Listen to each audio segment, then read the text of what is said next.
શાહ સાહેબને ઠાકરજીને જ કરી હતી અપીલ શનિવાર 7 તારીખે. જી મને સોશિયલ મીડિયાના માધ્યમથી અમે વિડીયો જોયો અને ઘણા બધા ઊંઝાથી ને મહેસાણાથી પાટીદાર સમાજ આગેવાનોના ફોન આવ્યા.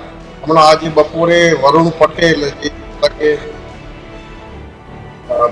પાટીદાર આંદોલનમાં બહુ આક્રમક નેતા વરુણ પટેલનો મને 1 વાગે થયો હતો કે મદદ કરવાની છે.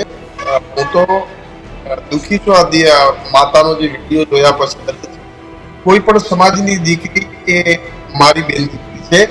સર્વ સનાતન ધર્મની દીકરીઓને હું વિનંતી પણ કરું છું આપના માધ્યમથી અને મીડિયાને પણ કહું છું કે મહેરબાની કરીને આજે એક પાટીદાર સમાજના કનુભાઈ અમારા મહેસાણાથી એમનો ફોન આવ્યો. મેં એમને વિનંતી કરી કે કનુભાઈ આપનો સમાજ એ વિશ્વના ફલક ઉપર બહુ મજબૂત સમાજ છે અને પાટીદાર સમાજ એ બહુ પ્રેમાળ સમાજ પણ છે, મિત્રતા નિભાવવાવાળો સમાજ છે અને શક્તિશાળી માં ખુમા અને માં ઉમાને પ્રાર્થના કરું કે પાટીદાર સમાજને શક્તિ આપે અને આપ સૌ સર્વ સમાજનું નેતૃત્વ પાટીદાર સમાજ કરે.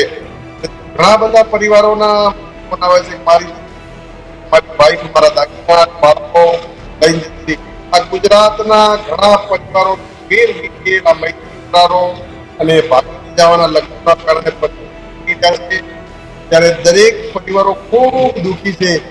સર્વ સમાજના આગેવાનો તમામ સંસ્થાઓ ખોડલ ધામ હોય, તમારું વડવાળા ધામ હોય, તમારું વાળા ધામ હોય, ઉમિયાનું ધામ હોય કે રાજપૂત સમાજનું આશાપુરા મંદિર હોય કે જાગીરદાર સમાજ આજે પણ પરંપરાઓ રાજપૂત અમારી વાવ રાણા હોય કે અમારા થરાદના પેટ હોય, તમામ જાગીરદારો હોય, ઠાકોર સમાજ હોય, 18 આલમને વિનંતી કરું છું તમામ સમાજો ભેગા થઈ અને સરકારને વિનંતી કરીએ. આંદોલન કરવું પડે તો આંદોલન કરીને આ મૈત્રી કરારો વાળું રદ થાય, મા બાપની મરજી સિવાય કોઈ લગ્ન ન થાય અને આજે કપડવંજની દીકરી ગઈ છે એ બાબતે રબારી બાજુના આગેવાનો કોન્ટેક્ટ નંબરો મેળવી અને હું પાટીદાર સમાજની લાગણીઓને સમજું છું. માતાની ત્યારે કોઈની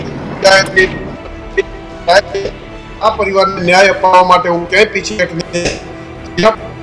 દીકરી માટે જરૂર પડે એનો જવતલિયો ભાઈ બનીને ઠાકરસિંહ રબારી ઉભો રહેશે. ત્યારે જ ન્યૂઝરૂમ ગુજરાતની યુટ્યુબ ચેનલને સબસ્ક્રાઇબ કરો અને ઇન્સ્ટાગ્રામ અને ફેસબુક પર ફોલો કરો. અપડેટ રહો, સત્યની સાથે રહો.